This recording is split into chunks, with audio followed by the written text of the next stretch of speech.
نحمده ونصلي على رسوله الكريم اما بعد فاعوذ بالله من الشيطان الرجيم بسم الله الرحمن الرحيم رب اشرح لي صدري ويسر لي امري واحلل عقدة من لساني يفقهوا قولي.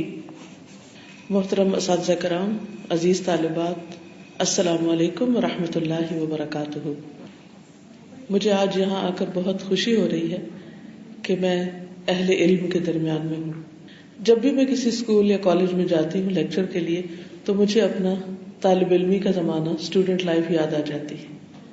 حقیقت یہ ہے کہ اس وقت جو زندگی آپ گزار رہے ہیں، اگرچہ اس میں روز پڑھنے کی، ہوم ورک کرنے کی، اسائنمنٹس کرنے کی اور پروجیکٹس کو کرنے کی ایک ٹینشن ضرور ہوتی ہے، لیکن یہ زندگی کا ایک بہترین دور ہے جس میں انسان جذبوں، امنگوں اور ولولوں سے بھرا ہوا ہوتا ہے اور زندگی میں بہت کچھ کرنے کی خواہش اور تمنا ہوتی ہے.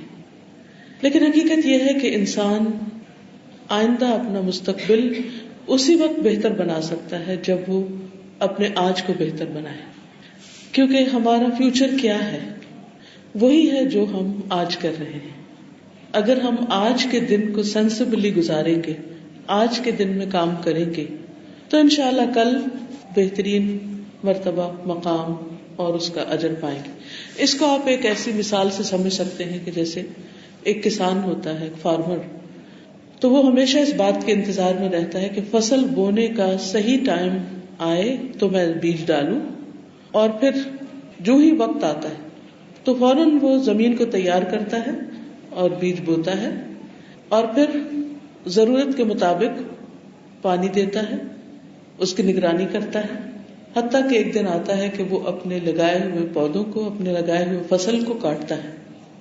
لیکن اگر کوئی کسان بیج بونے کے وقت میں سستی کر جائے اور اس وقت کام نہ کرے اور سو جائے یا آرام کرے، یا یہ سوچے اچھا کل لگا لیں گے، پرسوں پودے لگا لیں گے، تو کیا یہ ممکن ہے کہ جس وقت فصل کاٹنے کا وقت آئے اور باقی سارے لوگ اپنی فصل کاٹ رہے ہوں تو وہ بھی کاٹ سکے؟ ہرگز نہیں، کیونکہ اس نے اس وقت کام نہیں کیا جب اسے کام کرنا چاہیے تھا. تو زندگی کا یہ وقت آپ یوں ہی سمجھیے کہ بیج ڈالنے اور ننھے منھے پودے لگانے کا ہے. آج آپ اپنی شخصیت کے اندر جو کچھ بوئیں گے، جو کچھ سیکھیں گے، جو کچھ حاصل کریں گے، کل انشاءاللہ اسی کے مطابق آپ اپنی فصل کاٹیں گے، اپنا پھل پائیں گے. اللہ سبحانہ وتعالیٰ نے ایک انسان کو مختلف صلاحیتوں کے ساتھ پیدا کیا. ہماری زندگی کے مختلف حصے ہیں، بچپن، جوانی، بڑھاپا، اور ہر حصے میں کرنے کے کچھ کام ہیں. کچھ کام ہمیں بچپن میں کرنا ہے، کچھ جوانی میں کرنا ہے، اور کچھ بڑی عمر میں جا کر کرنا ہے. عقل مند وہی ہوتا ہے کہ جو ہر حصے کا کام اس کے مقرر وقت پر کر لے. دوسرے یہ کہ ہم انسانوں کو اللہ تعالیٰ نے جو پیدا کیا تو ہم باقی ساری مخلوق سے بالکل مختلف ہیں، یعنی انسان دوسری مخلوق سے فرق ہے. مثلا جانوروں سے، پودوں سے، پہاڑوں سے، جمادات سے، ان تمام چیزوں سے مختلف ہے، حتیٰ کہ فرشتوں سے بھی مختلف ہے. اللہ تعالیٰ نے انسان کو صرف جسم ہی نہیں دیا، اس جسم میں روح ڈالی، انسان کو عقل عطا کی، اس کو جذبات دیے اور اس کے اندر سوچنے سمجھنے کی صلاحیت پیدا کی. اگر ایک انسان اپنی زندگی میں ایک ہولسٹک اپروچ اختیار کرتا ہے کہ وہ اپنے جسم کا بھی خیال رکھتا ہے، اس کا بھی حق دیتا ہے، اپنی روحانی ضروریات کو بھی پورا کرتا ہے، اپنے جذبات کو بھی صحیح طور پر چینلائز کرتا ہے، اپنے انٹلیکٹ کو صحیح طور پر استعمال کرتا ہے، تو ایسا انسان ایک کامیاب انسان ہوتا ہے. اب آپ دیکھیے کہ جسم کے لیے تو ہم بعض اوقات بہت کنسرن ہوتے ہیں، کیونکہ ہمارا جسم ہمیں فوری طور پر اپنا ری ایکشن بتا دیتا ہے. اگر ہم ایک دن کھانا نہیں کھائیں تو کیا ہوتا ہے؟ ہم کچھ کرنے کے قابل ہی نہیں ہوتے، گاڑی نہیں چلتی، ہم کچھ کر نہیں سکتے. اگر ہم ایک دن نہیں سوئیں، ایک رات ہم نہیں سوئیں تو کیا ہوتا ہے؟ ہم اگلے دن کچھ کر نہیں سکتے، ہمارا ذہن سوچتا نہیں، ہم تھکے ہوئے ہوتے ہیں، صحت مند ہوتے ہوئے بھی بیمار سے لگتے ہیں. اسی طرح اگر ہم ایک دن نہائے دھوئے نہیں یا ہم صحیح طور پر ڈریس اپ نہیں ہو تو آپ دیکھیں گے کہ اس میں بھی ہمارے اپنے اندر ایک بیزاری پیدا ہو جاتی. تو اس لیے چونکہ جسم ہمیں مجبور کرتا ہے کہ ہم ساتھ کے ساتھ اس کی ضروریات کا خیال رکھیں. اس لیے ہم کھانے کے لیے بھی ایفرٹ لگاتے ہیں, سونے کے لیے بھی ایفرٹ لگانے کی تو ضرورت نہیں ہوتی, کہتے ہیں کہ نیند تو سولی پر بھی آ جاتی ہے, سو بھی جاتے ہیں اور باقی ضروریات بھی پوری کرتے رہتے ہیں. لیکن دوسری طرف ہماری اسپرٹ, ہماری روح, وہ بھی اسٹارو کرتی. جس طرح جسم کو کھانے کی ضرورت ہے, ایسے ہی ہماری روح کو بھی ضرورت ہوتی, اس کو بھی ایک فوڈ چاہیے ہوتی. لیکن عموماً ہم اس کی کرائز کو, اس کی ضرورت کو اگنور کر دیتے ہیں اور ہم اس کی ضرورت کسی اور طرح پوری کرنے کی کوشش کرتے ہیں. تب آپ دیکھیے کہ جس طرح انسان کا جسم زمین سے بنا ہے, یعنی مٹی سے بنا ہے, تو انسان کی جسمانی ضرورت یعنی اس کی خوراک اور اس کا گھر, یہ سب کچھ زمین اس کو دیتی ہے. یعنی زمین سے ہی پانی آتا ہے, زمین سے ہی خوراک آتی ہے, پودے اگتے ہیں, مختلف چیزیں. اسی طرح ہم جو پہنتے ہیں یا ہم اپنا گھر بناتے ہیں یا اس میں ہم چلتے پھرتے ہیں, یہ سب کچھ جسمانی ضروریات زمین سے پوری ہو جاتی. لیکن ہماری روح اللہ سبحانہ وتعالیٰ نے اوپر سے بھیجی. جب انسان ماں کے پیٹ میں ہوتا ہے تو فرشتہ آتا ہے اور وہ اس کے بارے میں تقدیر لکھتا ہے جو اللہ سبحانہ وتعالیٰ نے بتائی ہوتی ہے اس کو. تو اللہ سبحانہ وتعالیٰ اپنی خاص رحمت کے ساتھ انسان کے اندر روح ڈالتے ہیں. یہ روح کیا چیز ہے؟ ہم میں سے کوئی اس کو آج تک صحیح معنوں میں ڈیفائن نہیں کر سکا. لوگوں نے نبی صلی اللہ علیہ وسلم سے بھی اس روح کے بارے میں پوچھا تھا. یسألونک عن الروح قل الروح من امر ربی وما اوتیتم من العلم الا قلیلا. آپ سے لوگ روح کے بارے میں پوچھتے ہیں, کہہ دیجئے کہ روح میرے رب کا امر ہے, میرے رب کا حکم ہے, اور تمہیں علم میں سے بہت کم دیا گیا. یعنی آپ روح کو صحیح طور پر نہ ڈیفائن کر سکتے ہیں, نہ دیکھ سکتے ہیں, لیکن وہ ایگزسٹ کرتی. کب کسی انسان کی روح ماں کے پیٹ میں بچے کے اندر آ جاتی ہے اور کب ایک مرنے والے کے جسم سے نکل جاتی ہے, بعض اوقات مشینیں لگا لگا کر مختلف طریقے سے ٹیسٹ کرتے ہیں کہ روح باقی ہے یا نہیں. تو اس کا پورا کنٹرول کس کے ہاتھ میں؟ اللہ سبحانہ وتعالیٰ کے ہاتھ میں. لیکن اگر وہ روح ہمارے اندر نہیں رہتی تو ہمارا جسم اسے ایک لاشا بن جاتا ہے, انسان نہیں رہتا, بس وہ پھر کچھ گوشت پوست کا ڈھیر رہ جاتا ہے جو روٹن ہو جاتا ہے تھوڑی دیر کے بعد. تو یہ روح بہت قیمتی چیز ہے, اس کو اگنور نہیں کیا جا سکتا. لیکن اس روح کی ترقی کے لیے, اس روح کو خوبصورت بنانے کے لیے ضروری ہے کہ ہم اس کو بھی پوری غذا دیں. اور یہ غذا کہاں سے ملتی, یہ غذا کہاں سے آتی؟ یہ غذا اللہ تعالیٰ نے آسمان سے بھیجی. تو جس طرح جسمانی ضروریات زمین سے آتی ہیں, زمین سے پوری ہوتی ہیں, ایسے ہی روحانی ضروریات آسمان سے پوری ہوتی ہیں. اس کے لیے آسمانی غذا آتی ہے, اور وہ کس شکل میں آئی ہے؟ قرآن مجید کی شکل میں, کہ اللہ سبحانہ وتعالیٰ نے نبی صلی اللہ علیہ وسلم پر روح الامین جبریل امین کے ذریعے اپنی کتاب نازل کی اور اس میں ہمارے لیے ہدایت کا سامان رکھا. اسی لیے کتاب کے شروع میں اللہ تعالیٰ فرماتے ذالک الکتاب لا ریب فیہ ھدی للمتقین. یہ کتاب جس میں کوئی شک ہے ہی نہیں, یہ اللہ سے ڈرنے والوں کے لیے ہدایت ہے. یعنی جو لوگ اس بات کی فکر کرتے ہیں کہ ہمیں اپنے رب کا حق ادا کرنا ہے, کیونکہ سب کچھ تو اسی نے دیا. ذرا سوچئے تھوڑی دیر کے لیے, کیا ہمارے پاس کوئی چیز ایسی ہے جو کسی اور کی دی ہوئی ہو اور وہ اللہ تعالیٰ کی دی ہوئی نہ ہو؟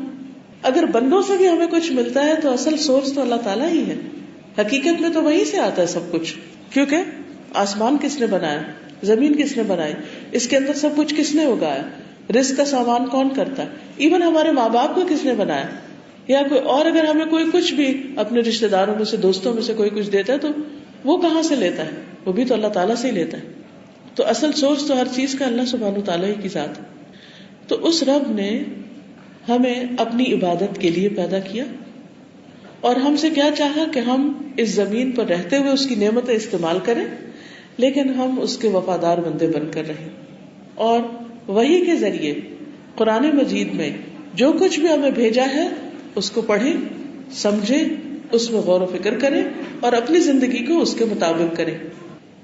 جو شخص یہ کرے گا اس کی روح مطمئن رہے گی, اس کی روح خوش رہے گی, اس کی روح طاقتور ہوگی, اس کی روح اس کو بے چین نہیں کرے گی.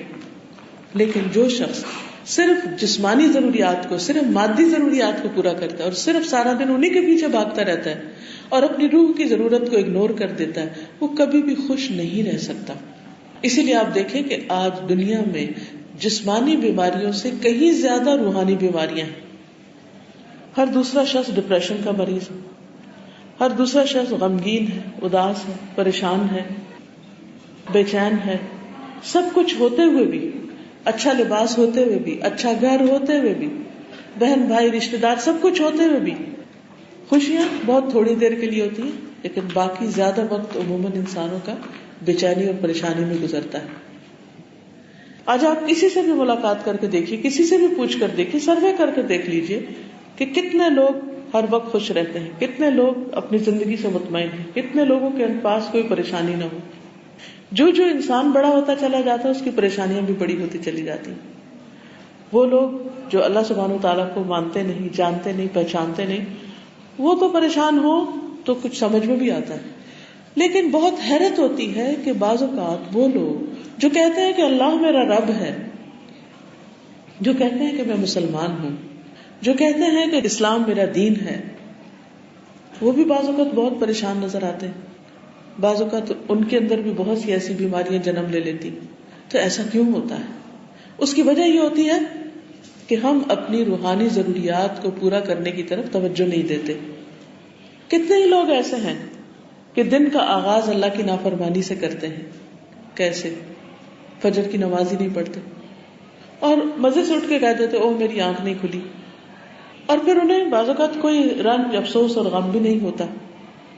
اس کا نقصان کیا ہوتا ہے؟ اس کا نتیجہ کیا ہوتا ہے کہ جب ہم دن کا آغاز اس طریقے پر کرتے ہیں کہ اللہ تعالیٰ کی ناراضگی کو مول لیتے ہیں اور شیطان کو خوش کر کے، تو ہماری روح کبھی بھی خوش نہیں ہو سکتی. ہم اپنے آپ کو بہلاتے رہتے ہیں. کوئی میوزک سن کے بہلاتا ہے، کوئی اچھا کھانا کھا کے اپنے آپ کو بہلاتا ہے، کوئی کہیں اور چیزوں کے ذریعے کچھ اور اس نے خوشی کے لیے اپنے سامان کر رکھے ہیں.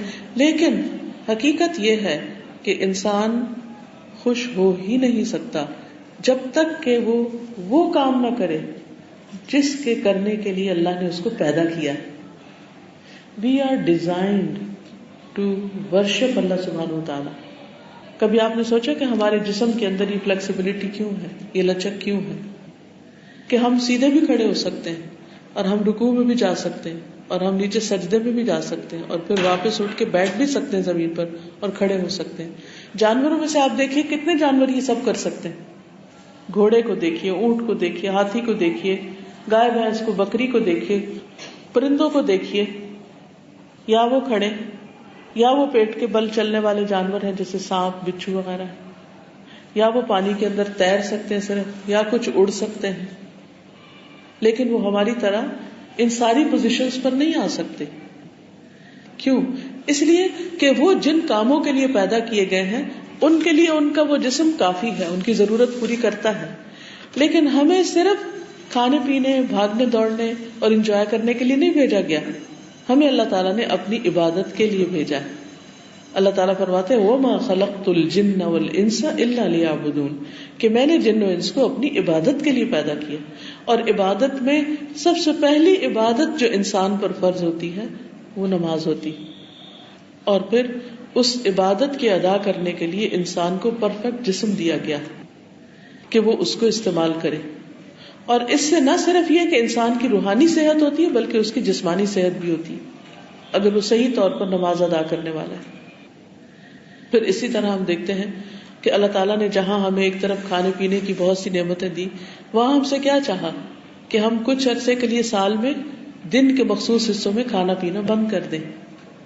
لیکن کتنے ہی لوگ ہیں جو امتحان کا بہانہ کر کے اور کبھی کسی بیماری کا بہانہ کر کے روزے نہیں رکھتے. بہت سے لوگ ہیں جن کو اللہ تعالیٰ نے استطاعت دے رکھی ہے لیکن وہ حج کرنے کا نہیں سوچتے. کتنے ہی لوگ ایسے ہیں کہ جن کو اللہ نے بہت مال و دولت سے نوازا ہے لیکن وہ پوری زکوٰۃ نہیں نکالتے کیونکہ انہوں نے سیکھا ہی نہیں کہ زکوٰۃ دیتے کیسے، ان کے مال پر کتنی زکوٰۃ عائد ہوتی. تو اللہ تعالیٰ نے ہمیں ایک مخصوص وقت کے لیے، اگر آپ امیجن کریں حضرت آدم علیہ السلام سے لے کر اب تک کا پیریڈ آف ٹائم، اور پھر اس زمین پر مختلف حصوں میں بسنے والے، مختلف ملکوں میں رہنے والے لوگ، تو آپ دیکھیں گے کہ اس دنیا میں لوگ آ رہے ہیں اور جا رہے ہیں اور سب ایک بس مخصوص وقت کے لیے آتے ہیں, ہمیشہ کے لیے کوئی بھی نہیں آتا. نوح علیہ السلام کی عمر اگر 1000 سال کے لگ بھگ تھی تو وہ بھی دنیا سے چلے گئے, اور اسی طرح باقی پیغمبر جو نیک سے نیک لوگ تھے, یا پھر باقی تمام لوگ جو اچھے ہیں یا برے ہیں, ہر ایک کو اللہ تعالیٰ نے ایک مخصوص ٹائم دیا. اس کو آپ اس مثال سے بھی سمجھ سکتے ہیں, جیسے یہ اسکول ہے. کب بنا تھا یہ اسکول, کس سال میں؟ 1950s میں. چلیے اگر ہم کہتے ہیں کہ 1950 میں یہ اسکول بنا تھا اور آج 2013 ہے, آلموسٹ 60 ایئرس, 50-60 ایئرس ہو گئے. کیا وہ لوگ جو اسکول میں سب سے پہلے بیچ میں آئے تھے آج وہ یہاں ہیں؟ کوئی بھی نہیں ہے ان میں سے. وہ کہاں ہیں؟ کچھ پتا؟ کچھ پتا نہیں. ہو سکتا ہے کہ جنہوں نے بہت کوئی ریمارکیبل کام کیا ہو, اکا دکا کچھ لوگوں کے نام شاید کہیں تصویریں وغیرہ لگی ہوئی ہو, ہسٹری میں ہو, ریکارڈ میں ہو, یا کوئی اٹینڈنس رجسٹرز ہو, ان میں کچھ نام لکھے ہوئے ہوں, لیکن وہ کہاں ہیں کچھ پتا نہیں. وہ آئے آپ کی طرح یہاں, انہوں نے پڑھا, اور جب ان کا کام مکمل ہو گیا وہ یہاں سے چلے گئے. اسی طرح آج آپ موجود ہیں یہاں. آج سے آگے 50 سال کے بعد کیا آپ یہاں ہوں گے؟ نہیں. پھر کچھ اور لوگ ہوں گے, پھر کچھ اور لوگ ہوں گے. یہی حال دنیا کا ہے. آدم علیہ السلام کے زمانے سے لے کر آج تک لوگ آ رہے ہیں ایک وقت مقرر کے لیے, ان کا جو ٹائم پیریڈ پورا ہو جاتا ہے تو وہ دنیا سے چلے جاتے ہیں. اب آپ دیکھیے کہ جب آپ اسکول میں آتے ہیں تو جو بچے آ کر یہاں پر صحیح طور پر پڑھتے ہیں, کیونکہ اسکول میں آنے کا مقصد کیا ہے کہ پڑھا جائے, اچھی طرح سیکھا جائے, اچھے نمبروں سے آپ پاس ہوں, اور پھر یہاں سے اگلی ڈگری کے لیے کالج وغیرہ میں جائیں, یونیورسٹیز میں جائیں اور کام کریں. لیکن اگر کوئی بچی اسکول کے اس ٹائم کو صحیح طور پر نہیں گزارتی, وہ سب کچھ کرتی ہے لیکن پڑھتی نہیں, وہ کپڑے بھی بہت اچھے پہنتی ہے, وہ روز آتی ہے, اس نے کبھی چھٹی بھی نہیں کی, لیکن اس نے پڑھا کبھی کچھ نہیں, نہ کبھی ہوم ورک کیا, نہ امتحان پاس کیا, نہ کچھ, تو کیا ہوتا ہے؟ 1 سال کے لیے اس کو دوبارہ رکھ لیتے ہیں, 2 سال کے لیے, پھر اس کے بعد آخر کیا کرتے ہیں, اس کو ڈسکوالیفائی کر دیتے ہیں, نکال دیتے ہیں کہ یہ یہاں رہنے کا مقصد پورا نہیں کر رہے. یہ اسکول پڑھنے کے لیے بنا ہے تو یہاں وہی رہ سکتا ہے جو پڑھے گا. اسی طرح اللہ سبحانہ وتعالیٰ نے اس دنیا میں انسانوں کو بھیجا اپنی عبادت کے لیے کہ لوگ میری مرضی کے مطابق اس دنیا میں رہیں. جو لوگ اس مقصد کو پورا کر لیں گے وہ اپنا ٹائم پیریڈ مکمل ہونے کے بعد جب واپس جائیں گے تو اللہ تعالیٰ ان سے خوش ہوں گے, ان کو بلند درجات دیے جائیں گے, اللہ تعالیٰ ان کو ہمیشہ ہمیشہ کی خوشحال زندگی عطا کرے گا. لیکن وہ لوگ جو یہاں آ کر, اس دنیا میں آ کر ادھر ادھر کے کھیل تماشوں میں لگے رہے, سب کچھ کیا لیکن وہ کام نہیں کیا جس کے لیے ان کو بھیجا گیا تھا, تو وہ کبھی بھی کامیاب نہیں ہو سکتے. تو ہم میں سے ہر ایک کے لیے بحیثیت مسلمان یہ جاننا ضروری ہے, کیونکہ یہ اللہ سبحانہ وتعالیٰ کا حکم ہے کہ یہ جانا جائے کیا, نمبر 1 ہمارا رب کون ہے. کیونکہ جب مرنے کے بعد قبر میں ہم جائیں گے تو آپ کو معلوم ہے کہ ہم سے کچھ سوال کیے جائیں گے. فرشتے آئیں گے, 2 اٹھا کے بٹھائیں گے اور سوال کریں گے. وہ کون سے 3 سوال ہیں؟ کوئی بتائے گا آپ میں سے؟ کوئی بچی بتائے گی؟ پہلا سوال کیا ہے؟ نہیں, نماز کے بعد من ربک, تمہارا رب کون ہے. پہلا سوال. اللہ سبحانہ وتعالیٰ ہم سے کیا چاہتے ہیں اس دنیا میں؟ قرآن مجید میں آتا ہے فَاعْلَمْ أَنَّهُ لَا إِلَهَ إِلَّا هُوَ, علم حاصل کرو, جان لو, معلوم کرو کہ اللہ کے سوا کوئی الہ نہیں. تو جو شخص دنیا میں رہ کر اپنے رب کو پہچانے گا, جانے گا, وہ وہاں آرام سے جواب دے دے گا کہ میرا رب اللہ ہے. لیکن جو شخص یہاں نہیں جانے گا اور اس بات سے غافل رہے گا کہ بہت کچھ بھی پڑھ لے, ڈھیروں کتابیں پڑھ لے, لیکن اپنے رب کو نہ جانے, تو وہ پہلے سوال کا جواب نہیں دے سکے گا. قبر میں 3 سوال کیے جائیں گے. جو شخص تینوں کے جواب صحیح دے گا تو فرشتے اس سے پوچھیں گے کہ تمہیں یہ کہاں سے پتا چلا, how did you know that. تو وہ کہے گا کہ میں نے اللہ کی کتاب پڑھی, میں نے اللہ کی کتاب پڑھی تو مجھے معلوم ہو گیا کہ میرا رب کون ہے اور میرا دین کیا. دوسرا سوال ہوگا ما دینوں کا, تمہارا دین کیا تھا, کس ریلیجن پر تھے تم, تو کہے گا میرا دین اسلام ہے. اب اسلام کیا ہے اس کے بارے میں بھی ہمیں جاننے کی ضرورت ہے.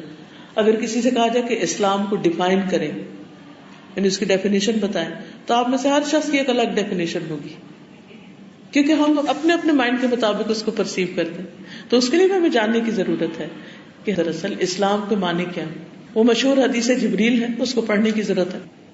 اس میں جبریل علیہ السلام ایک دن بہت صاف ستھرے لباس سفید میں آتے ہیں.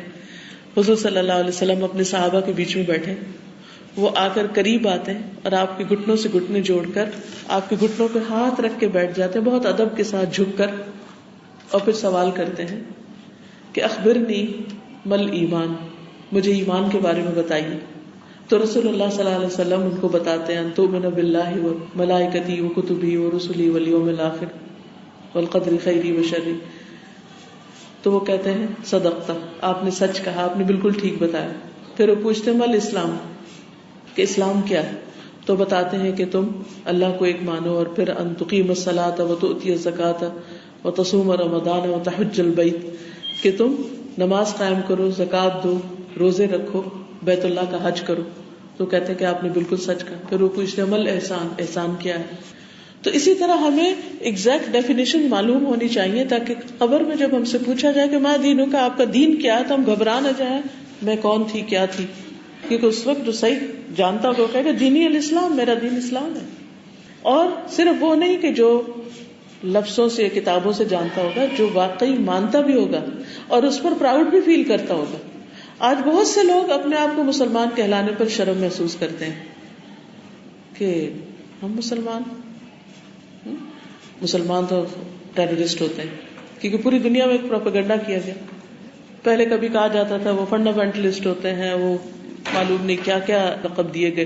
جب ان کی کوئی ویلیو نہیں تھی, لوگوں نے اس کو سیریسلی نہیں لیا, تو ایک اور بہت بڑا ایلیگیشن لگا دیا گیا کہ ٹیررسٹ ہوتے ہیں. حالانکہ اگر آپ اسلام کا مطالعہ کریں تو اسلام کا تو مطلب ہی کیا ہے, ٹیررزم, پیس, آپ سب کو پتا ہے. تو کیا کرسچینٹی کا مطلب پیس ہے؟ کیا ہندوازم کا مطلب پیس ہے؟ کیا کسی بھی ریلیجن کا میننگ پیس ہے؟ نہیں ہے. اسلام کا مطلب پیس ہے. باقی سب ریلیجنز کو پیسفل کہا جاتا ہے اور اسلام کو ٹیررزم سے تشبیہ دے دی گئی. یہ کس قدر تکلیف دہ بات ہے. لیکن ایسا کیوں ہوا؟ کیونکہ خود مسلمان اپنے ریلیجن کی رسپیکٹ نہیں کرتے اور اس کو صحیح طور پر اختیار نہیں کرتے. تو آپ کو کبھی بھی اپنے اسلام پر شرمندگی نہیں ہونی چاہیے, اس لیے کہ ہم سب نے مرنا ہے, اور مرنے کے بعد ہم نے اللہ کے حضور حاضر ہونا ہے, فرشتوں سے ملاقات کرنی ہے, وہ ہم سے وائبہ کریں گے, ہمارا اورل ٹیسٹ ہوگا, اور اس کی ہمیں پریپریشن کرنی ہے. اور پھر تیسرا سوال کیا ہوگا؟ نبی صلی اللہ علیہ وسلم کے بارے میں. اس کے بارے میں بتائیے کہ جن کو آپ کی ہدایت کے لیے بھیجا گیا تھا. تو جو جانتا ہوگا وہ فوراً بتائے گا محمد الرسول اللہ صلی اللہ علیہ وسلم, میں ان کو اپنا رسول مانتا ہوں. تو یہ جو سوال ہیں, ان کے جو جواب ہیں, ان کو جاننا بہت ضروری ہے, اور ان کو سمجھنے کے لیے قرآن پڑھنا بہت ضروری ہے. اور قرآن صرف عربی میں نہیں, اس کی میننگ جاننا بہت ضروری ہے, کیونکہ اللہ تعالیٰ فرماتے ہیں کتاب انزلناہ الیک مبارک لیدبروا آیاتہ ولیتذکر اولو الالباب. یہ کتاب جسے ہم نے آپ کی طرف اتارا ہے بہت بابرکت ہے, تاکہ لوگ اس کی آیات میں غور و فکر کریں, اور تاکہ عقل مند اس سے نصیحت پکڑے.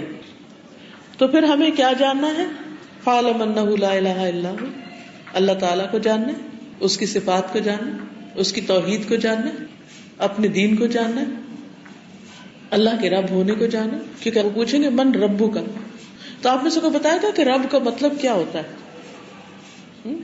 کیونکہ جو قبر میں جواب دے گا وہ کہے گا کہ میں نے قرآن میں یہ پڑھا تھا, حدیث میں پڑھا تھا. اور جو جواب نہیں دے پائے گا وہ کہے گا ہاں لا ادری لا ادری, مجھے نہیں پتا, مجھے نہیں پتا, کیونکہ میں نے وہی کہا جو لوگ کہتے تھے.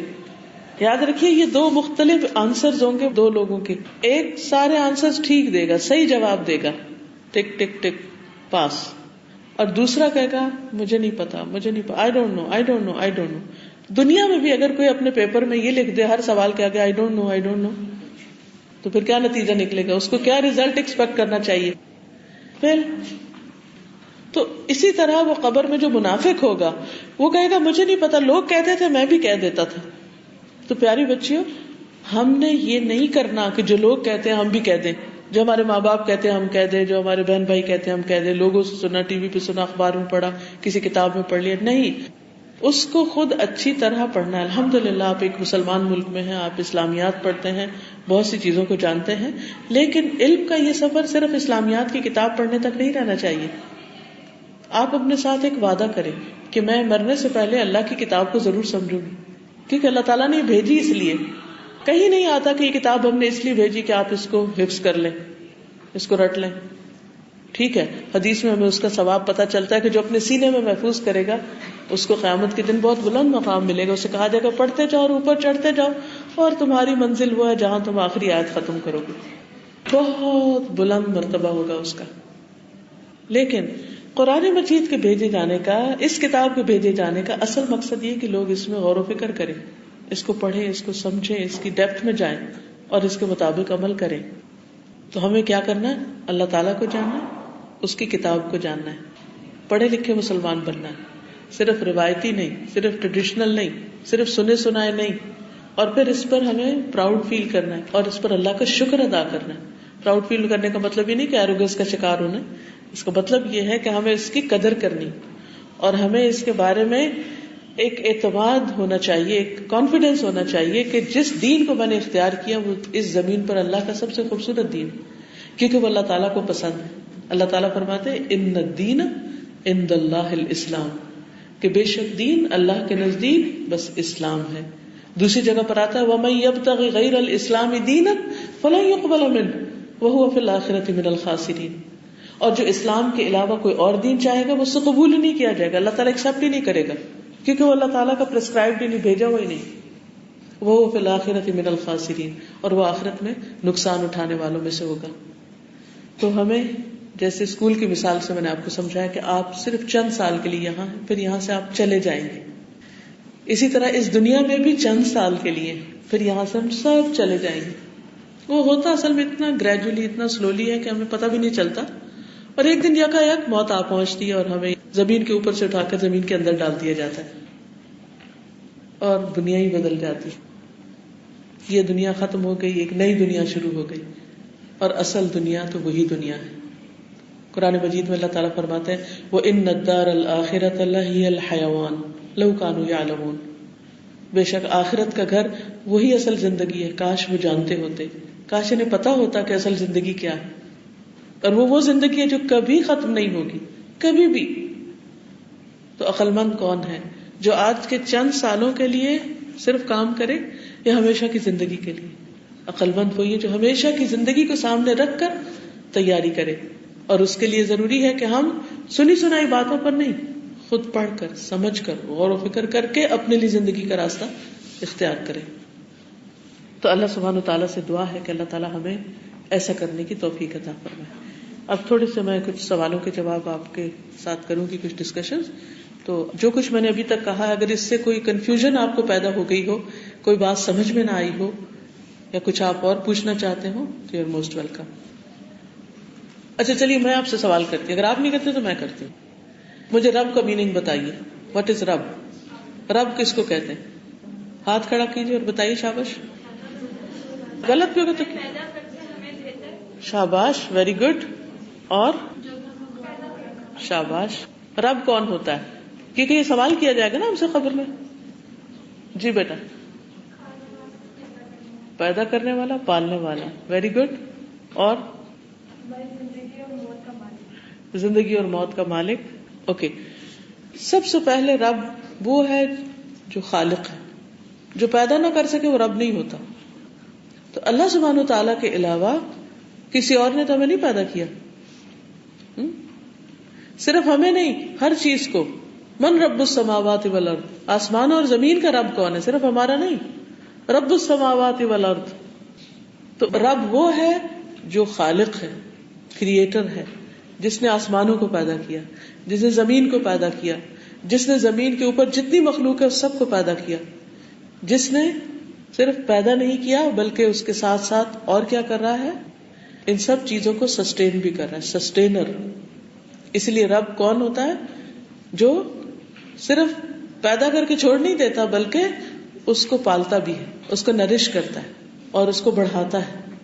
اسی لیے اگر آپ ڈکشنری میں دیکھیں تو رب کے معنی یہ بھی ملیں گے، وہ جو ذرے سے کمال تک پہنچاتا ہے، یعنی چھوٹے سے بڑا کرتا ہے. مثلاً آپ تھوڑا سا فرق دیکھیے، فیکٹریز میں جو چیزیں بنتی ہیں وہ کیسے بنتی ہیں؟ آپ میں سے کبھی کسی نے کوئی فیکٹری دیکھی؟ کون سی فیکٹری بتائیے، تھوڑا سا بتائیے. شاباش. بسکٹ بن رہے تھے، بسکٹ فیکٹری دیکھی، کیسے بن رہے تھے؟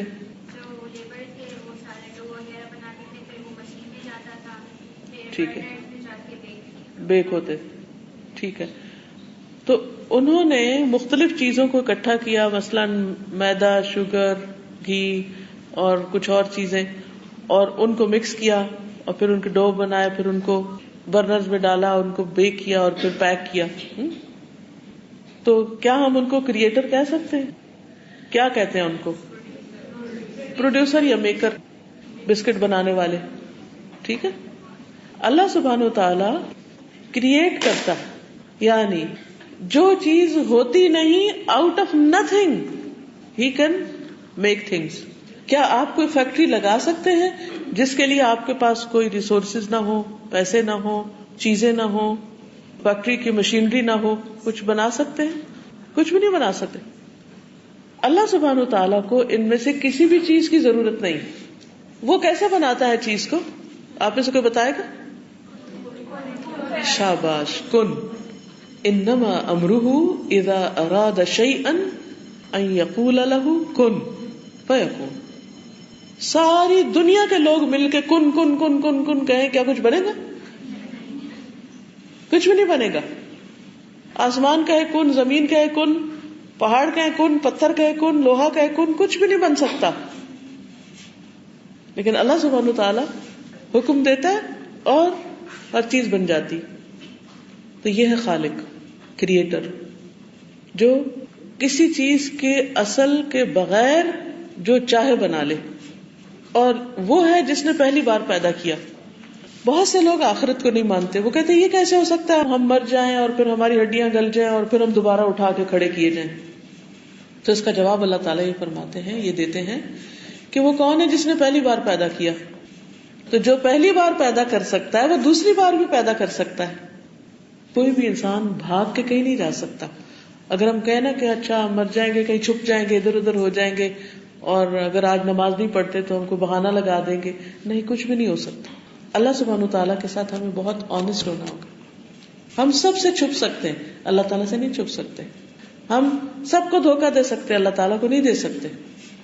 تو رب کون ہے؟ جو خالق ہے، جو مالک ہے، وہی اون کرتا ہے ہمیں، جو رازق ہے، رزق دیتا ہے، جو سسٹینر ہے، اور جس کی طرف ہم واپس جانے والے ہیں. جب ہم بیمار ہوتے ہیں تو وہ ہمیں صحت دیتا ہے. جب ہم بھوکے ہوتے ہیں تو وہی کھانا کھلاتا ہے. اگر وہ پانی نہ برسائے، پانی نہ دے، زمین پانی خشک کر دے تو کوئی پانی لا نہیں سکتا. سورۃ الملک میں آتا ہے نا کہ اگر اللہ تعالیٰ پانی کو زمین میں اتار دے تو تم میں سے کون ہے جو پانی لے کر آئے؟ فَمَن يَأْتِيكُم بِمَاءٍ مَّعِينٍ. ابلتے چشمے کون نکال سکتا ہے؟ کوئی بھی نہیں.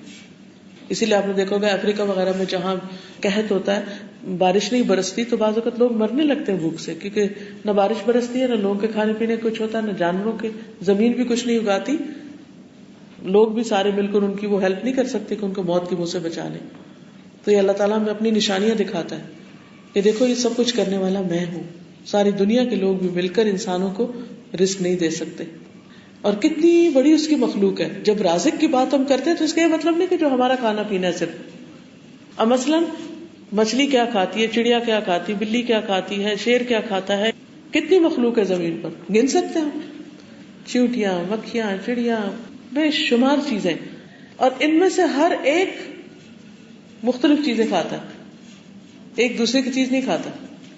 اب ایسا چڑیا کے آگے آپ گوشت رکھ دیں وہ نہیں کھائے گی. بلی کے آگے آپ گھاس رکھ دیں چھوڑ کے چلی جائے گی، نہیں کھائے گی. تو یہ سب کچھ کون پرووائڈ کرتا ہے؟ اللہ سبحانہ و تعالی. تو جب کھلاتا وہ ہے، ہمیں زندگی اس نے دی، ہمیں کھانا وہ دیتا ہے، ہماری ساری ضروریات وہ پوری کرتا ہے. ہم بیمار ہوتے ہیں تو صحت وہ دیتا ہے. مرنے کے بعد ہمیں جانا اس کے پاس ہے. تو پھر ہماری زندگی میں سب سے زیادہ امپورٹنٹ کون ہونا چاہیے؟ اللہ تعالیٰ. کیا ہم یہ کہہ سکتے اچھا اللہ تعالیٰ میں نماز کا ٹائم نہیں ملا مجھے؟ کہیں بہانہ کر سکتے؟ نہیں کر. اللہ تعالیٰ میں بہت بزی تھی، قرآن پڑھنے سمجھنے کا ٹائم نہیں تھا. کہہ سکتے ہیں؟ نہیں کہہ سکتے. ہمیں وقت نکالنا ہے علم حاصل کرنے کے لیے. دنیاوی طور پر بھی جو کچھ آپ پڑھیں اس میں بھی آپ ایکسلنس کے لیول پر جائیں، بہترین طور پر پڑھیں. اور جو کچھ قرآن میں لکھا ہے، نبی صلی اللہ علیہ وسلم کی سیرت ہے، سنت، اس کو بھی فار لائف اپنا مشن بنا لیں. وہ کوئی ایسی چیز نہیں کہ جس کو ایک دفعہ بس ختم کرنا ہے، کیونکہ عام طور پہ لوگ قرآن پڑھتے بس یہ دیکھتے رہتے کتنا باقی ہے. نہیں، فار لائف پڑھتے رہے. پڑھتے پڑھتے فوت ہوں گے تو انشاءاللہ جنت کے راستے آسان ہوں گے، کیونکہ حدیث میں آتا ہے من سلک طریقا یلتمس فیہ علما سہل اللہ لہ طریقا الی الجنہ. جو علم کی تلاش میں نکلتا ہے اللہ تعالیٰ اس کے لیے جنت کا راستہ آسان کر دیتے ہیں. تو جو قرآن سے دوستی کرے گا وہ پھر قبر میں بھی اس کا دوست ہوگا، وہ حشر میں بھی اس کا دوست ہوگا. تو اس لیے اگر آپ اللہ تعالیٰ کو پہچاننا چاہتے ہیں، اللہ کے دین کو جاننا چاہتے ہیں، اپنی زندگی کا مقصد پہچاننا چاہتے ہیں، اپنی آخرت کے بارے میں جاننا چاہتے ہیں اور اس کی کامیابی کے راز جاننا چاہتے ہیں، تو پھر قرآن کو پڑھنا ہوگا، قرآن کو سمجھنا ہوگا. اور اب الحمدللہ مشکل نہیں رہا. جو لوگ ریڈنگ کے ساتھ پڑھنا چاہتے ہیں بہت سے ٹرانسلیشن موجود ہیں. پھر اسی طرح آڈیو میں، اردو میں، انگلش میں، جرمن میں اور زبانوں میں بھی الحمدللہ قرآن مجید کے ترجمے موجود ہیں. تو اس لیے آپ اپنا ٹائم مینج کیجئے، ٹائم ٹیبل بنائیے. اپنی پڑھائی کے ساتھ بھی ایک ایک آیت، دو آیتیں، تین آیتیں پڑھتے رہے. میں نے جب قرآن مجید پڑھا تھا تو میں اس وقت گریڈ 9 میں تھی جب میں نے شروع کیا تھا. شروع میں کچھ سمجھ نہیں آتی تھی، تھوڑا تھوڑا کیا، تو کرتے کرتے کرتے 4 ایئرز مجھے لگے تھے پورا کرنے میں. بائی دا ٹائم میں نے اپنا سیکنڈری اسکول پاس کیا، FA کیا، اس وقت تک میرے پورے قرآن کا ترجمہ پورا ہو چکا تھا. ہمارے والد صبح ہمیں گھر میں اسکول جانے سے پہلے تھوڑی سی چند آیتیں پڑھایا کرتے تھے اور کہتے تھے ترجمہ بھی یاد کر لیں. کرتے کرتے کرتے پھر جب ختم ہوا تو انہوں نے کہا اب دوبارہ شروع کریں. پھر ہم نے اور ڈیپتھ میں پڑھا. پھر اسی طرح 2 سال میں وہ مکمل ہو گیا. پھر اس کے بعد پھر اسی طرح پوری تفسیر پڑھی. وہ بھی اسی طرح جب میں ماسٹرز کر رہی تھی تو 7 ماسٹرز میں نے کیا، 7 پوری تفسیر مکمل کر لی. رش نہیں کیا، ساتھ لیکن ریگولرلی، مسلسل کرتے رہے. تو مشکل نہیں ہے. صرف ضرورت کس چیز کی ہے کہ ہم نیت کر لیں، ارادہ کر لیں، چیزیں اکٹھی کر لیں، پلان کر لیں اور شروع کر دیں. تو کوئی سوال ذہن میں آیا یا میں ایک اور سوال کر دوں؟ سوال یہ کہ اللہ تعالیٰ نے قرآن میں فرمایا کہ کون کو جو اللہ تعالیٰ کہتے ہیں کون اور چیز ہو جاتی ہے، اور پھر آگے سورہ اسلام میں بیان ہے کہ اللہ تعالیٰ نے زمین اور آسمان کو 6 دن میں پیدا کیا. تو اس کا کیسے ہم لنک کر سکتے ہیں؟ ایک چیز ہے اللہ سبحانہ و تعالیٰ کے ریلیونس سے کہ اس کی طاقت کتنی ہے، وہ کتنا بڑا ہے. وہ ہمیں بتایا گیا ایک جگہ کہ وہ صرف کن کہہ کے سب کچھ کر سکتا ہے. دوسری طرف کچھ چیزیں ہمارے اینگل سے کہ اس نے ہمیں سکھایا، بتایا کہ کس طرح گریجولی چیزوں کو کرتے ہیں، ون آفٹر انادر، پوری پلاننگ کے ساتھ. رب کے معنوں میں مدبر کا معنی بھی آتا ہے، جو پلان کرتا ہے اور پھر ایگزیکیوٹ کرتا ہے. اور اس نے یہ ساری پلاننگ اپنی ہمیں بتائی کہ 6 دن میں بنایا، آسمان کو بنایا، پھر زمین کو بنایا اور باقی ساری چیزیں بنائی. حدیث میں اس کی ڈیٹیل ملتی ہے کہ سوموار کو کیا ہوا، منگل کو کیا ہوا، بدھ کو کیا ہوا، جمعرات کو کیا ہوا. پورے 7 days کی ڈیٹیل ملتی، تورات میں ملتی ہے. یہ کس لیے ہے؟ ہمیں غور و فکر کروانے کے لیے، ہمیں سکھانے کے لیے، ہمیں بتانے کے لیے. کیونکہ ہم جب کچھ کرنا چاہتے ہیں تو ہم کہتے ہیں بس جلدی سے ہو جائے. ہم پلاننگ نہیں کرنا چاہتے، ہم محنت نہیں کرنا چاہتے. نہ صرف یہ کہ زمین و آسمان بلکہ ساری چیزوں کے اندر اللہ سبحانہ وتعالیٰ نے ایک تدریج رکھی ہے، یعنی گریجولی ان کو لے کے چلے. اللہ تعالیٰ چاہے تو کن کہہ کے ساری فصل اگا دے، ساری گندم ایک ہی دفعہ اگ جائے، سارے درخت کھجور کے ایک ہی دن میں لگ جائیں، ان کے وہ سب چیزیں بھی آ جائیں، پھل وغیرہ بھی آ جائیں اس پر. لیکن اللہ تعالیٰ نے ایسا نہیں کیا. کس طرح ہوتا ہے؟ ایک چھوٹی سی گٹلی کو بوتے ہیں، پھر وہ بڑی ہوتی ہے، پھر درخت اگنے میں سالوں سال لگتے ہیں. پھر اس کے بعد یہ ساری نشانیاں ہیں دراصل ہمارے لیے کہ ہم ان میں غور و فکر کریں اور اپنی زندگی کو ایک پلاننگ کے ساتھ مربوط طریقے سے گزاریں اور محنت کریں اور پھر اس کے بعد کچھ اچیو کریں. جو چیز مفت میں جھولی میں آ کرتی ہے اس کی قدر نہیں ہوتی، لیکن جو چیز گریجولی اینڈ سلولی اور ایک سسٹم کے ساتھ آتی ہے اس کا مزہ کچھ اور ہوتا ہے. اور کوئی کچھ پوچھے؟ جی بیٹا. حدیث میں ہے کہ بال نہیں کٹوا سکتے، تو یہ کس لیے یہ کون سی حدیث میں؟ کسی حدیث میں نہیں، کسی حدیث میں نہیں ہے. جی جو میں فیل کرتی نماز پڑھتے ہوئے وہ کانسنٹریشن نہیں ہو پاتی ہے مجھے، یعنی سم ٹائمز آئی فیل کہ آئی گو اسٹریٹ، مطلب ہر وقت یہ کوشش ہوتی ہے دوبارہ سے کانسنٹریٹ کرتی ہوں، پھر کچھ اور خیالات ایسے جاتے ہیں. اور سم ٹائمز آئی فیل کہ جو میں نے نماز پڑھی ہے پتہ نہیں وہ قبول ہوئی کہ نہیں ہے یا صحیح. اس کا کیا یو آر ویری رائٹ. یہ ایکسپیرئنس سب کے ساتھ ہوتا ہے. حقیقت یہ ہے کہ شیطان جو ہمارا دشمن ہے اس نے انسان کو سجدہ کرنے سے انکار کیا تھا. اب وہ کبھی بھی نہیں چاہتا کہ انسان اپنے رب کو سجدہ کرے اور اس کی نماز ٹھیک ہو، کیونکہ قبر میں پہلا سوال رب کے بارے میں، قیامت کے دن پہلا سوال نماز کے بارے میں ہوگا. اگر وہ سب ٹھیک نکلی تو انسان آگے چلا جائے گا، یعنی کامیاب ہو جائے گا. شیطان کیا چاہتا ہے کہ یہ پہلے امتحان میں ناکام ہو جائے، پہلا پیپر فیل کر دے، اور جو کہ کمپلسری ہے، امپورٹنٹ ہے. لہٰذا جس وقت ہم نماز کے لیے کھڑے ہوتے ہیں تو وہ اپنی فوجوں کے ساتھ آ جاتا ہے اور ہمارا ہر وقت دھیان بانٹنے کی کوشش کرتے ہیں اور کہتے ہیں یہ یاد کرو وہ یاد کرو، حتیٰ کہ انسان کو نماز میں وہ باتیں یاد آ جاتی ہیں جو عام طور پر بھی نہیں سوچتا. اور یہ سب کے ساتھ ہوتا ہے. ایک چیز جو بہت فائدہ دیتی ہے، کوشش کرتے رہیے کہ یہ ہمیشہ یاد رکھیے کہ اس وقت آپ اللہ تعالیٰ کے سامنے کھڑے، امیجن کیجئے، تو وہ پھر آپ کنیکٹ کر جائیں گے اللہ تعالیٰ سے. جو ہی کنیکشن ہوگا تو پھر کم ڈسٹریکشن ہوگی. یہ نہیں کہ ہوگی نہیں، ہوگی پھر بھی کم ہوگی. دو موقع ہیں کہ انسان اللہ کے سامنے کھڑا ہوگا، ایک دنیا میں اور ایک آخرت میں. دنیا کا موقع ہر نماز کے اندر اللہ کے حضور ہاتھ باندھ کے کھڑے ہوتے، قوموا للہ قانتین. قرآن مجید میں آتا نا قوموا للہ قانتین، اللہ کے سامنے فرما بردار بندے بن کے کھڑے ہو جاؤ. ہر نماز میں ہم ہاتھ باندھ کے فرما برداری کرتے ہوئے کھڑے ہوتے ہیں، لیکن دماغ ہمارا ادھر ادھر بھٹکنے لگتا ہے، وہ فرما برداری نہیں کرتا. تو اس کو فوکس کرنے کے لیے ضروری ہے کہ ہم اپنے آپ کو بار بار یاد دلائیں کہ میں اللہ کے سامنے کھڑی ہوں، اور یہ تیاری ہے قیامت کے دن ملاقات کی، جب میں ایک دفعہ پھر فزیکلی اللہ تعالیٰ کے سامنے کھڑی ہوں گی حساب دینے کے لیے. اگر آج میرا کھڑا ہونا ٹھیک ہوا تو کل کا کھڑا ہونا آسان ہو جائے گا، اور اگر آج میں صحیح طور پہ نہیں کھڑی ہوتی تو کل کا کھڑا ہونا شرمندگی کا باعث ہو سکتا ہے. اور اللہ تعالیٰ سے انسان دعا بھی کرتا رہے اور بار بار اپنے آپ کو سوچے کہ میں اللہ کے سامنے، میں اللہ کے سامنے، میں اللہ کے سامنے، وہ مجھے دیکھ رہا ہے، وہ مجھے دیکھ رہا ہے. تو انشاءاللہ بار بار کے ریمائنڈر سے خود کو خود ریمائنڈر دیں گے تو بہتری آئے گی. آپ بولیے. میرا سوال آپ سے یہ تھا کہ ہم میں سے اکثر لوگ نماز پڑھتے ہیں اور نماز میں جو ہم سورت یا کلمات وغیرہ پڑھتے ہیں وہ ہم میں سے اکثر کو ان کے معنی نہیں آتے. تو اگر ہم ان کے معنی جان لیں اور نماز کے دوران ان پر دھیان دینے کی کوشش کریں کہ جو ہم عربی میں پڑھ رہے ہیں اس کا معنی کیا ہے، تو کیا اس سے ہماری ڈسٹریکشن جو ہے وہ کم ہوگی، کم ہوتی. جب نماز کے معنی آپ کو آتے ہوں گے اور آپ اللہ تعالیٰ سے باتیں کریں گے، کیونکہ جس چیز کا میننگ نہیں آتا وہ گفتگو نہیں ہوتی نا. تو نماز میں انسان اللہ تعالیٰ سے ہم کلام ہوتا ہے ایک طرح سے کہ ہم تیری عبادت کرتے ہیں، ہم تجھ سے مدد مانگتے ہیں، تو ہمیں سیدھا راستہ دکھا دے، ہمیں ان لوگوں کا راستہ دکھا دے جن پر تو نے انعام کیا، ان کا نہیں جن پر تو ناراض ہوا، ان کا بھی نہیں جو بھٹک گئے. یہ ساری ہم باتیں کر رہے ہوتے ہیں اللہ تعالیٰ سے. تو اگر ہمیں مطلب پتا ہوگا ہم کہہ رہے ہیں تو انشاءاللہ فوکس زیادہ ہوگا. جی آپ. اگر ہم ابھی نماز پڑھ رہے ہیں، نماز میں بعض اوقات غلطی ہو جاتی ہے، ایک بار الحمدللہ سورہ فاتحہ پڑھی، ہم 2 بار پڑھ لیتے ہیں کبھی کبھی، ہمیں پتہ نہیں ہوتا. یا پھر ہم لوگوں نے اگر 4 رکعتیں پڑھنی، ہم 3 رکعت پڑھنے کے بعد ہی سلام کر لیتے ہیں، تو پھر اس کی توبہ کیسے؟ کچھ نماز کے فرائض ہوتے ہیں، کچھ سنتیں اور مستحبات ہوتے ہیں. اگر فرائض میں سے کوئی چیز چھوٹ جائے تو نماز نہیں ہوتی.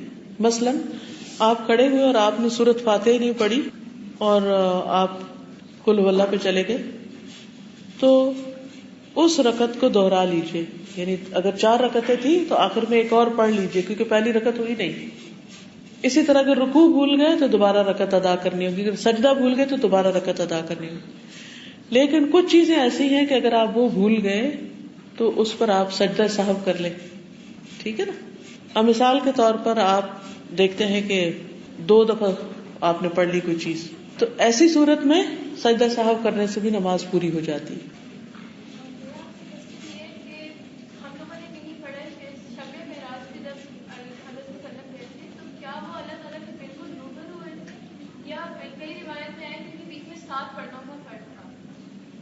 حقیقی فاصلہ تو کسی کو نہیں معلوم کہ کتنا تھا، لیکن یہ پتا چلتا ہے کہ جبریل بھی وہاں تک نہیں گئے تھے اور سب سے قریب پہنچ گئے تھے نبی صلی اللہ علیہ وسلم، لیکن فاصلہ ایگزیکٹلی ناپ کے کہیں نہیں بتایا گیا کہ کتنا رہ گیا تھا. اس میں اختلاف ہے، بعض کہتے ہیں دیکھا تھا، بعض کہتے ہیں نہیں دیکھا تھا. تو دونوں صورتوں میں اس چیز کا ہمارے عمل سے چونکہ تعلق نہیں، اس لیے ہمیں بہت زیادہ اس میں بحث مباحثے سے بچنا چاہیے، کیونکہ قرآن مجید میں آتا ہے کہ لا تدرکہ الابصار، نگاہیں اس کو نہیں پا سکتی، یعنی اللہ تعالیٰ کو نہیں دیکھ سکتے دنیا میں. موسیٰ علیہ السلام نے جب اللہ تعالیٰ سے عرض کیا تھا کہ رب ارنی انظر الیک، اے اللہ آپ مجھے دکھائیے، میں آپ کو دیکھنا چاہتا ہوں، تو اللہ تعالیٰ نے کیا فرمایا؟ لن ترانی، تم مجھے ہرگز نہیں دیکھ سکتے، ولکن انظر الی الجبل، لیکن پہاڑ کو دیکھو، فإن استقر مکانہ فسوف ترانی، اگر پہاڑ اپنی جگہ رہ گیا تو تم مجھے دیکھ لو گے. فلما تجلی ربہ للجبل، جب پہاڑ پر اللہ تعالیٰ نے تجلی کی، تھوڑی سی روشنی ڈالی، تو کیا ہوا؟ پہاڑ ریزہ ریزہ ہو گیا. وخر موسیٰ صعقا، اور موسیٰ علیہ السلام بے ہوش ہو کے گر گئے. وہ بھی اللہ کے پیغمبر تھے، بڑے مضبوط پیغمبر تھے، نہیں دیکھ سکے اللہ تعالیٰ کو. تو اسی لیے ان دونوں اوپینین میں سے جو راج پریفریبل خیال ہے وہ یہ کہ آپ صلی اللہ علیہ وسلم نے دیکھا نہیں تھا، کلام براہ راست کیا تھا. اوکے.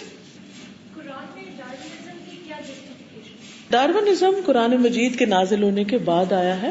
قرآن مجید ہمیں یہ بتاتا ہے کہ اللہ تعالیٰ نے انسان کو خود پیدا کیا اور انسان کی شکل میں ہی پیدا کیا. سورۃ الاعراف کے شروع میں آتا ہے کہ وَلَقَدْ خَلَقْنَاكُمْ ثُمَّ صَوَّرْنَاكُمْ ثُمَّ قُلْنَا لِلْمَلَائِكَةِ اسْجُدُوا لِآدَمَ، ہم نے تم کو پیدا کیا، ہم نے تمہاری صورت بنائی. اور پھر ایک اور جگہ پر آتا ہے کہ لَقَدْ خَلَقْنَا الْإِنسَانَ فِي، کیا کہا گیا؟ فی احسن تقویم. کیا مطلب ہے اس کا؟ ہم نے انسان کو بہترین شکل میں پیدا کیا، یعنی سارے جانوروں کے مقابلے میں خوبصورت بنا کے پیدا کیا. اس لیے اس تھیوری کی کوئی گنجائش نہیں ملتی یہاں کہ ہم کہیں اور سے ایوالو ہوئے. اللہ نے ہمیں احسن شکل میں پیدا کیا. اگر ایوالو ہوئے تھے تو ابھی آگے بھی ہونا چاہیے تھا نا، کچھ اور بن جانا چاہیے تھا. جی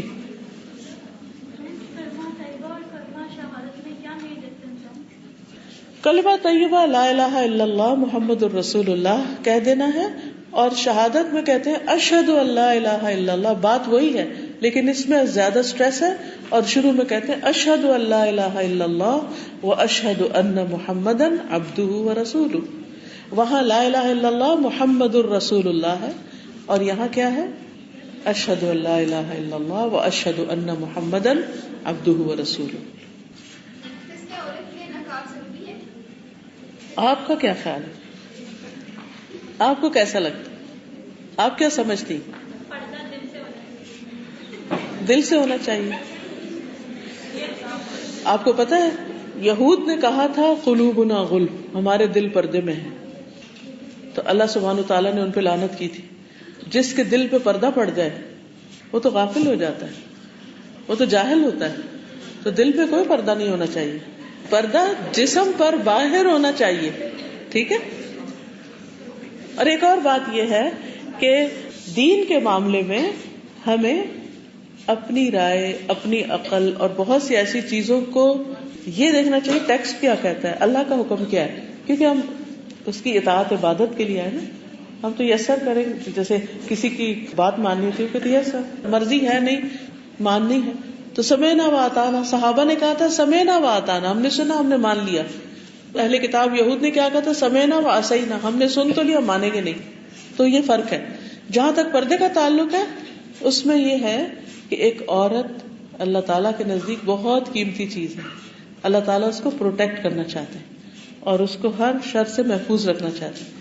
اسی لیے اس کو یہ حکم دیا گیا ہے کہ وہ جب باہر نکلے تو اپنے آپ کو ڈھانک کر نکلے.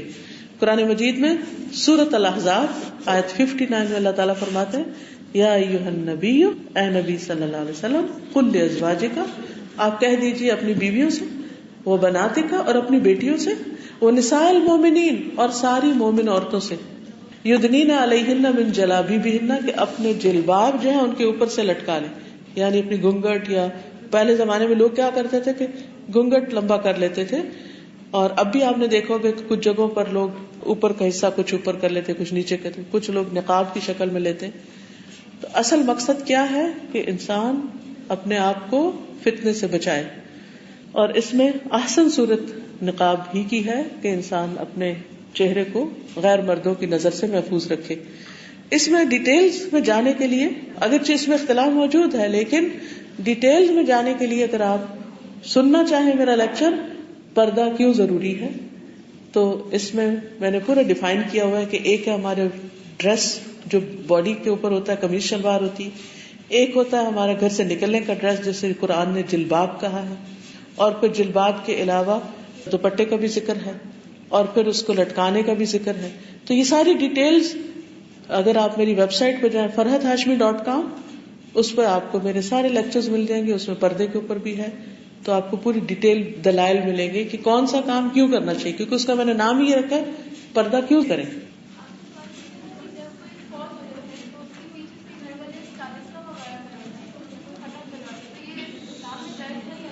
اس میں آپ دیکھیے کہ کوئی بھی کام جب آپ نے کرنا ہو تو ہمیں یہ دیکھنا چاہیے کہ کیا نبی صلی اللہ علیہ وسلم نے ایسا کیا. آپ حضرت خدیجہ کے بارے میں پڑھیے, کیا حضرت خدیجہ کی وفات پر نبی صلی اللہ علیہ وسلم نے ایسا کوئی کام کیا؟ کچھ بھی نہیں کیا. تو ہمیں دین میں اپنی مرضی کی چیزیں نہیں ڈالنی. اوکے, سبحانک اللہم و بحمدک, اشہد ان لا الہ الا انت, استغفرک و اتوب الیک.